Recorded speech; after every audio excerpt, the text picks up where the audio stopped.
नमस्ते, मेरा नाम है विनय आकाश और आप देख रहे हैं प्रभा साक्षी का स्पेशल शो मातृभूमि। छाप तिलक सब छीनी, मुंह से नैना मिलाई के। अमीर खुसरो का यह गाना आपने खूब सुना होगा। बाजारों पर ही नहीं, अब तो बड़े बड़े शहरों में सूफी फेस्टिवल आयोजित होते हैं जिनमें यह गाना गाया जाता है। पंडित जवाहरलाल नेहरू ने अपनी किताब डिस्कवरी ऑफ इंडिया के पेज नंबर 245 में अमीर खुसरो को लेकर कहा है कि मुझे नहीं मालूम ऐसी कोई दूसरी मिसाल जहां 700 बरस पहले लिखे गए गीत आज भी लोगों की याद में महफूज है और बिना अल्फाज बदले अपनी मास अपील बनाए हुए है। लेकिन क्या आपको इस छाप तिलक वाले गाने का अर्थ पता है? ब्रज के भक्त अष्ट छाप यानी शरीर पर 8 जगह श्री चिन्ह तिलक लगाते हैं। इस कव्वाली का अर्थ है, मेरे पीर एबदार निजामुद्दीन, जो खुसरो का रिश्तेदार भी था, ने मुझे देखकर मेरी छाप तिलक छीन ली, अर्थात मुझे मुसलमान कर दिया। यह इस्लामी विस्तार का काव्य है। इस तरह एक अन्य गाना, हे माँ आज रंग है, मोइनुद्दीन के घर घसीटुद्दीन के घर रंग है, का अर्थ है उसके घर पर लोगों को मुसलमान बनाया जा रहा है। यह घोर सांप्रदायिक काव्य है जो इस्लाम का स्वभाव है।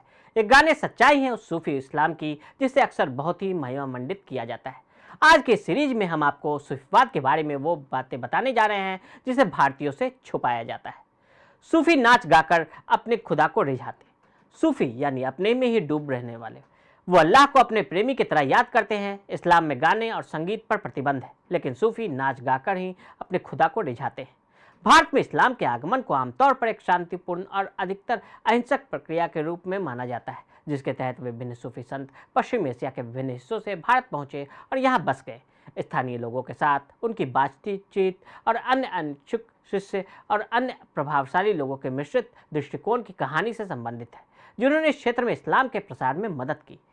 बेनेडिक्ट एंडरसन ने उल्लेख किया कि जब 1500 के दशक में यूरोप में छपाई का व्यवसाय जोर पकड़ रहा था तो प्रकाशकों का एक प्रमुख उद्देश्य पैसा कमाना था। इसलिए उन्होंने लैटिन भाषा में किताबें प्रकाशित की, क्योंकि धनवान वर्ग इस भाषा में पारंगत थे। इसलिए पाठक संख्या उन्हीं तक सीमित रही जो लैटिन पढ़ सकते थे। चचनामा देता है भारत में इस्लाम के आगमन पर विवरण। इसी तरह उपमहाद्वीप के इतिहास के सबसे बड़े कार्यों में से एक को चचनामा, जिसे ऐतिहासिक घटनाओं का संकलन कहा जाता है, यह भारत में इस्लाम के आगमन पर विवरण प्रदान करता है।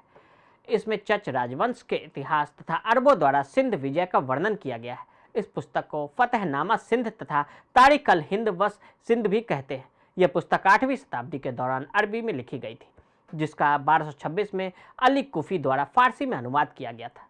ए बुक ऑफ कॉन्टेक्स्ट में लेखक मन्नान अहमद आसिफ के अनुसार एच.टी. लैम्ब्रिक, पीटर हार्डी और योहानन फ्रीडमैन जैसे शुरुआती इतिहासकार और उत्तर औपनिवेशिक विद्वानों ने पुस्तक की सामग्री को इस तरह से चित्रित किया कि चचनामा की धारणा क्षेत्र की व्यापक सहमति बन गई। मन्नान यह भी कहते हैं कि रोमिला थापर, ज्ञानेंद्र पांडे, उमा चक्रवर्ती, रिचर्ड ईटन, सिथिया टेलबोट और शाहिद अमीन कुछ प्रमुख व्यक्ति हैं जिन्होंने सभी संभावना में कुछ अन्य महत्वपूर्ण के अलावा चचनामा के घटे हुए चित्रण का भी उपयोग किया है। कैसे हुआ भारत में अरबों का आगमन? भारत में अरबों का आगमन अरब में इस्लाम की शुरुआत से पहले होना शुरू हुआ। इसके उभार 7वीं शताब्दी की शुरुआत में पहले इस्लाम के राज्य के रूप में हुआ। 8वीं शताब्दी में सिंध में मुस्लिम राजनीति ने अपनी उपस्थिति दर्ज करवाई, लेकिन इससे पहले कई अरब परिवार ऐसे थे जो अदन, मस्कट, दीव और थाना में बसे हुए थे। हालांकि शुरुआती दिनों में हिंदुओं और अन्य धर्मों के इस्लाम में परिवर्तित होने की कोई बड़े उदाहरण उपलब्ध नहीं है। यह कहा जा सकता है कि उस समय धर्म अपनी शैशवावस्था में था और उसके पास वह तंत्र नहीं था जिससे इसका संदेश फैलाया जा सके।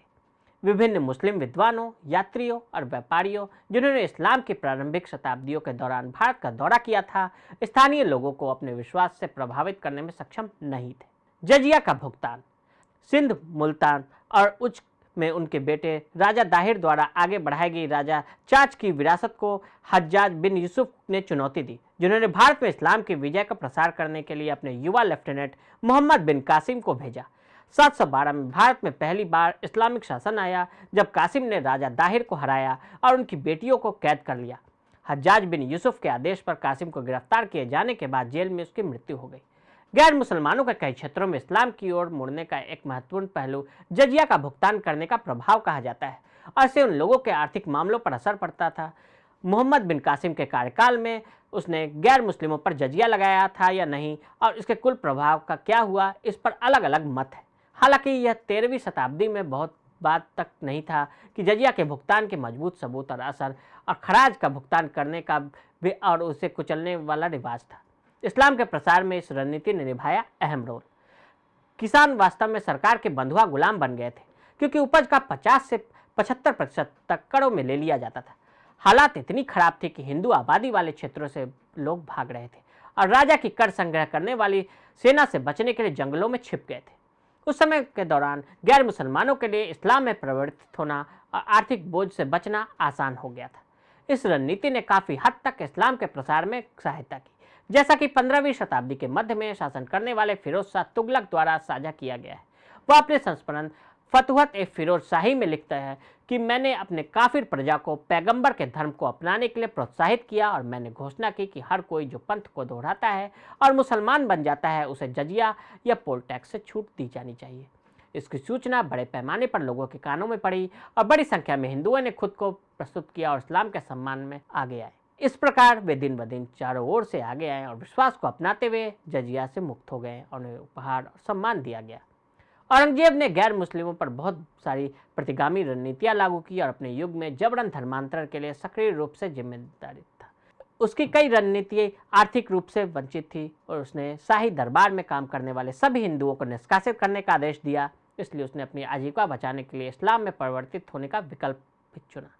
उसने गैर मुसलमानों को इस्लाम कबूल करने के लिए पैसे भी देने की पेशकश की, जो 100 रुपये तक था, पुरुषों के लिए 4 और महिलाओं के लिए 2 रुपये, उस समय 1 महीने के वेतन के बराबर। तो अगले भाग में आपको बताएंगे सूफीवाद के आक्रमणकारियों को भारत में रक्तपात का नेतृत्व करने में कैसे मदद की। तब तक के लिए दे इजाजत। मातृभूमि के अगले भाग में आपसे होगी मुलाकात। अगर आप भी लेना चाहते हैं देश दुनिया की तमाम जानकारी तो आज ही सब्सक्राइब करें हमारे चैनल को। साथ ही नीचे दिए बेल आइकन को जरूर दबाएं ताकि हर अपडेट आप तक पहुंच सके।